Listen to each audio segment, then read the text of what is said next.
এখনকার দিনে আমাদের বাচ্চাদের জীবন থেকে খেলাটা প্রায় হারিয়ে যাচ্ছে।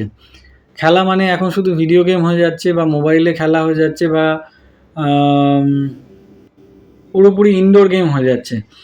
কিন্তু আমাদের সবসময় মনে রাখতে হবে এই খেলাটা বাচ্চাদের গ্রোথ, শারীরিক গ্রোথ এবং ডেভেলপমেন্ট, ব্রেনের ডেভেলপমেন্ট এবং ইমিউনিটি, রোগ প্রতিরোধ ক্ষমতা, এই ৩টের জন্যই প্রচণ্ড জরুরি। প্লে বা খেলাকে আমরা ৪ রকম ভাগে ভাগ করি। এক হচ্ছে ফিজিক্যাল প্লে, দৌড়াদৌড়ি করে মাঠের মধ্যে খেলছে, পড়ে যাচ্ছে, উঠছে, আবার দৌড়চ্ছে, বল ক্যাচ করছে, ফুটবলে কিক করছে, কোনো কিছু জিনিস নিয়ে দৌড়চ্ছে।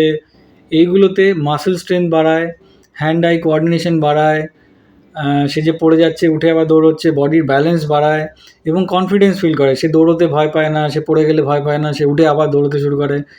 এই যে ফিজিক্যাল ডেভেলপমেন্ট এবং মোটর স্কিল ডেভেলপমেন্ট, এই ক্ষেত্রে এই ফিজিক্যাল প্লে খুব ইম্পর্ট্যান্ট। যেমন ফুটবল, ক্রিকেট, আপনি যদি কোথাও আপনার বাড়ির কাছে গার্ডেন, পার্ক বা খেলার কোনো জায়গা থাকে সেখানে নিয়ে যান, আধ ঘন্টা ১ ঘন্টা খেলান, অন্য বাচ্চাদের সাথে ছেড়ে দিন, দৌড়াদৌড়ি করুক, পড়ে যাক, ছড়ে যাক, কোনো অসুবিধা নেই, খেলান।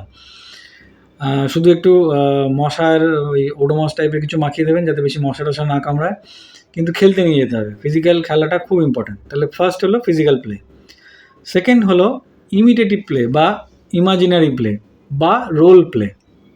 রোল প্লে কি?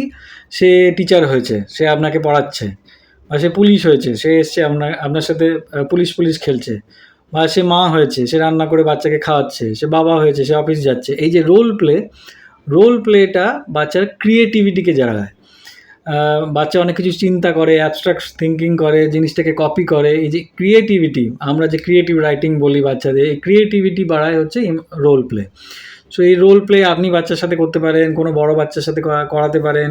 রোল প্লেটা ইনডোর ব্যাপার, আবার আউটডোরও করতে পারেন। তো এই রোল প্লেটাও খুব ইম্পর্টেন্ট ওর ক্রিয়েটিভিটিকে জাগিয়ে তোলার জন্য। তাহলে ফার্স্ট হলো ফিজিক্যাল প্লে, সেকেন্ড হলো রোল প্লে, থার্ড হলো টিম প্লে। সেটা ইনডোর গেমস হতে পারে, সেটা আউটডোর গেমসও হতে পারে। এই যে একসাথে ৫ জন মিলে একটা জিনিস খেলছে, একটা জিনিস তৈরি করছে, বা একটা কনস্ট্রাকটিভ ব্যাপারে ৫ জন মিলে কী করে শেয়ার করে, কী করে মানে একজন করছে, একজন ওয়েট করছে তার টার্ন, তার হয়ে গেলে আবার এ করবে, আবার এর হয়ে গেলে ও করবে। এই যে গ্রুপ প্লের মধ্যে দিয়ে সোশ্যাল কমিউনিকেশন স্কিল বাড়ে, কী করে বন্ধু তৈরি করতে হয় সেটা শেখে, এবং একটা গ্রুপের মধ্যে পড়লে কী করে নিজেকে ম্যানেজ করে নিতে হবে সেটা শেখা যায়। তো এই কমিউনিকেশন স্কিল, সোশ্যাল স্কিল, এইগুলো হচ্ছে গ্রুপ প্লে থেকে আসে। ফোর্থলি হচ্ছে এডুকেশনাল প্লে, মানে যেমন আমরা একটা পাজেল দিয়ে দিলাম বা একটা বোর্ড গেম দিয়ে দিলাম। পাজেল বা বোর্ড গেম খেলবার সময় খুব প্ল্যানিং লাগে।